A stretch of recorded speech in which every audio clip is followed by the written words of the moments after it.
आज का टॉपिक है निःशुल्क विधिक सहायता क्या है और कैसे प्राप्त की जाती है।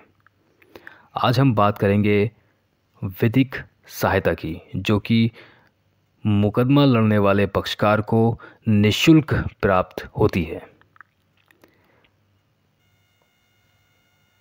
न्याय हर भारतीय का अधिकार है, लेकिन न्याय महंगा होने से बहुत लोग इससे वंचित रह जाते हैं। इस परेशानी से निपटने के लिए भारतीय संसद द्वारा विधिक सेवा प्राधिकरण अधिनियम 1987 बनाया गया है। यह अधिनियम देश भर में लागू है और 3 स्तरों पर काम करता है। पहला स्तर राष्ट्रीय स्तर है, दूसरा स्तर राज्य स्तर है एवं तीसरा स्तर जिला स्तर है। पहले स्तर से लेकर निचले स्तर तक इस अधिनियम के जरिए जरूरतमंद लोगों को न्याय दिलवाने के प्रयास किए गए हैं। विधिक सेवा प्राधिकरण अधिनियम के अंतर्गत हर जरूरतमंद व्यक्ति को निःशुल्क न्याय उपलब्ध करवाया जाता है। सिविल और क्रिमिनल दोनों ही मामलों में किसी पात्र व्यक्ति को बिल्कुल निःशुल्क वकील उपलब्ध करवाए जाने के प्रावधान हैं। ऐसे नियुक्त किए गए वकील की फीस का भुगतान सरकार द्वारा किया जाता है। सरकार अपनी पैनल में ऐसे वकीलों की नियुक्ति करती है जो विधिक सेवा प्राधिकरण के लिए काम करते हैं। आगे हम बात करते हैं कि निःशुल्क विधिक सेवा के पात्र व्यक्ति कौन होते हैं। इसमें बताया गया है कि फ्री लीगल एड के पात्र लोगों में गरीब और शोषित वर्गों को मिलाते हुए 2 वर्ग बनाए गए हैं। पहले वर्ग में महिलाएं, अनुसूचित जनजाति एवं अनुसूचित जाति और बच्चों को रखा गया है। दूसरे वर्ग में उन लोगों को रखा गया है जिनके पास उचित आय के साधन नहीं होने के कारण गरीब हैं, एवं उन लोगों को भी दूसरे वर्ग में रखा गया है जो गरीबी रेखा से नीचे जीवन यापन करते हैं। मतलब जिन लोगों के पास बीपीएल राशन कार्ड हैं, इन दोनों ही वर्गों के लोगों को मुफ्त वकील दिए जाते हैं जो उनकी तरफ से अदालत में पक्ष रखते हैं, और वह सभी काम करते हैं जो काम एक फीस देकर नियुक्त किया गया वकील करता है। इन वर्ग के लोगों को किसी भी मामले में मुफ्त वकील दिया जा सकता है।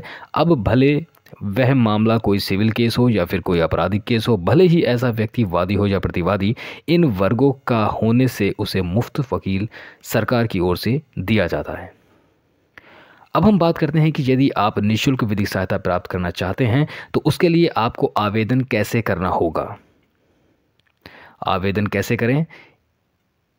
निःशुल्क विधिक सेवा के लिए आवेदन उस अदालत परिसर में बने फ्री लीगल एड के दफ्तर में किया जाता है। ऐसे आवेदन में वह सब चीज़ें बतानी होती हैं जो किसी केस से संबंधित हैं, जैसे प्रकरण क्या है और उस प्रकरण में आवेदक की हैसियत क्या है और आवेदक किस नाते निःशुल्क विधिक सेवा का हकदार है।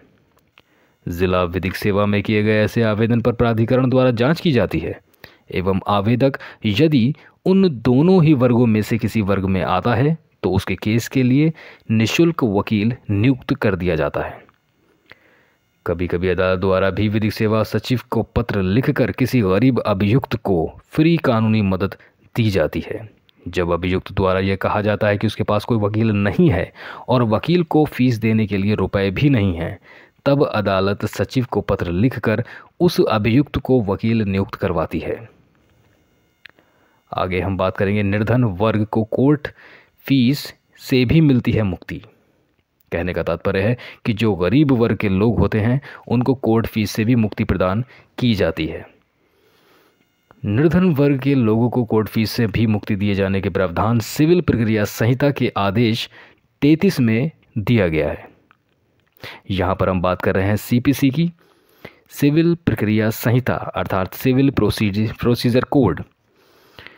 उसमें ऑर्डर 33 वो बताता है कि किस तरह गरीबों को फ्री में मुकदमा लड़ने के लिए, पैरवी करने के लिए वकील नियुक्त कर दिए जाते हैं।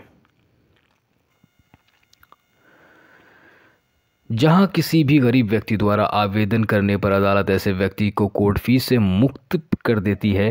किसी भी सिविल वाद में वादी द्वारा कोर्ट फीस देकर मामला पंजीकृत करवाया जाता है। ऐसी कोर्ट फीस अलग अलग मामलों में अलग अलग राज्यों के हिसाब से होती है।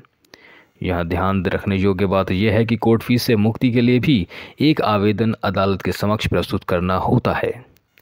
बीपीएल कार्ड धारी व्यक्ति को अदालत द्वारा जांच किए जाने के बाद कोर्ट फीस से मुक्ति मिलती है, लेकिन ऐसी राहत के लिए कुछ शर्तें भी हैं।